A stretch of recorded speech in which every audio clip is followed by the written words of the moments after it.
from Santa Fe by Jason Brady, the MD and Head of Fixed Asset Management and Investment at Thornburg Investment, which is $83 billion under management. Jason, thanks for joining us this evening for you, this morning for us.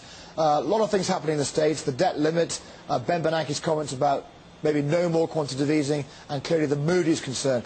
How has that rattled your investors, if it has? Well, I think, as everyone knows, markets really hate uncertainty, and the debt ceiling debate is just a lot of noise that investors are having to navigate. This in an environment where the jobs picture, as we saw a little while ago, isn't so great, and now Ben Bernanke throwing out, as you mentioned, the potential or this discussion of quantitative easing, perhaps part 3. So I think in general people are a little bit concerned, are a little bit rattled. We're definitely seeing some flows into, interestingly enough, U.S. Treasury debt as a safe haven flow, despite all the noise around the debt ceiling. Funny, Dusty PIMCO this week has raised their U.S. Treasury holdings and cut back cash. Are you the same? Actually, no. I think that U.S. Treasury debt at these levels, there are many more interesting things to invest in.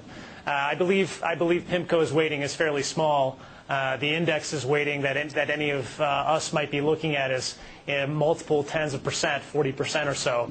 But my weighting in the fund that I run that approximates that is more like 2 or 3%.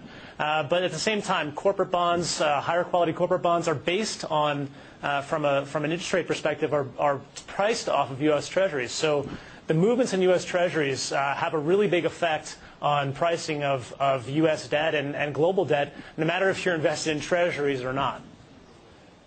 And Jason, I mean, you have all these clients, you manage $83 billion. I mean, what's the thought about the debt limit? I mean, is it perceived as possible to have a default, or is it so ridiculously far-fetched? I mean, is everyone quite confident it's going to be dealt with?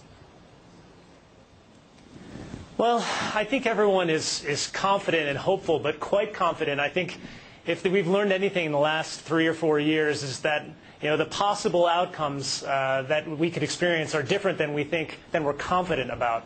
I'm fairly confident. I think that the debt ceiling debate is purely theater, and I think that ultimately a short-term debt deal gets done. The Mitch McConnell proposal is one which is sort of a backdoor way out without really making any hard decisions, and I think ultimately that's what's going to happen. But at the end of the day, you don't really know. It could be that the politicians that are in charge of this decide to make a political point, and I think that would be extremely damaging. I know that your concern right now is deleveraging. That's an issue that's going to drag on growth. I mean, how do you position your funds with that in mind? Of course, the Moody's story, the Ben Bernanke comments, etc., all this happening. Well, I mean, at Thornburg Investment Management, particularly the funds that I run, I'm looking for income from a variety of sources, right?